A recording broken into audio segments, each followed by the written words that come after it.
Hello, I'm Brigantia, Blackbird of Blackbird's Brew. Happy Wednesday and welcome back to Journey Through the Tarot.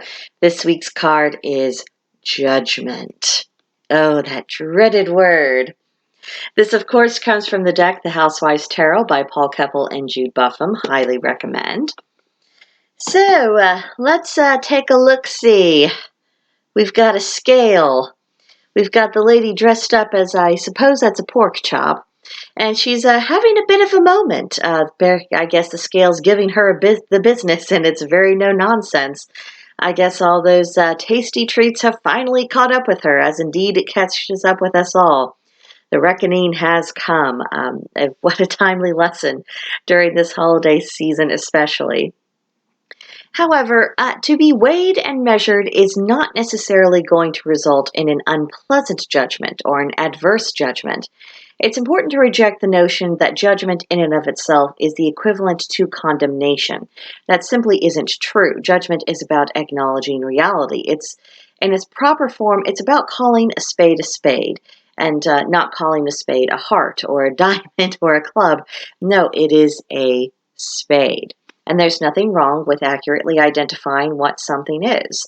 Calling things by their right name is a very important part of progressing in maturity in life in general. And of course, for anyone within paganism or who practices the magical arts in any way, being able to have good judgment and being able to see what is and what is not, that is pretty core to everything that we do. We can't get very far in our studies, let alone our applications, if we are unwilling to do that. Now, let's see what our booklet has to say. Keywords: assessment, acceptance, and harsh criticism. Judgment, of course, can involve all three of those concepts. It reads, the time has come to weigh the facts and yourself. Judgment is about abandoning bad habits and accepting yourself for who you really are. Don't be modest. Take credit for all your good deeds and valuable traits. Shed the negative thoughts that weigh you down with their high-calorie burdens. True happiness is more about eliminating self-esteem than losing those pesky 5 pounds. And I think that, to a certain extent, that is true. Now, of course, if we're neglecting ourselves physically to the point where it's really adversely affecting our health, that's not okay. I don't think we have to. I don't think any of us have to attain magazine model standards as far as our physical appearance goes, but I think there is such a thing as being in reasonable good health and taking reasonably good care of ourselves. And of course, that also applies to us mentally and emotionally and spiritually too.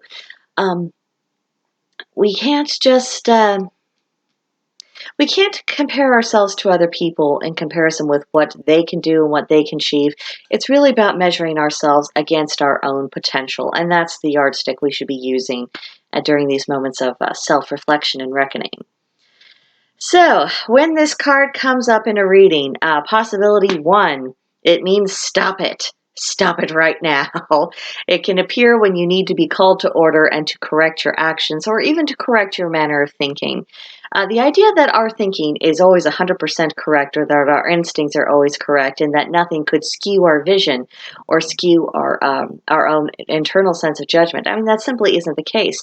We are all capable of getting it wrong. Sometimes we get things really wrong. And when this comes to our attention, that's a moment for corrective action. And yes, sometimes that means that, the scales have dropped from our eyes and we are looking at things as they are, not as we wished them to be or as we feared that they would be, but simply seeing what is. Second possibility is about acknowledging your virtues. Getting back to the idea of calling a spade, that means being honest with yourself about the good that you've done and qualities that you have that are really worth having.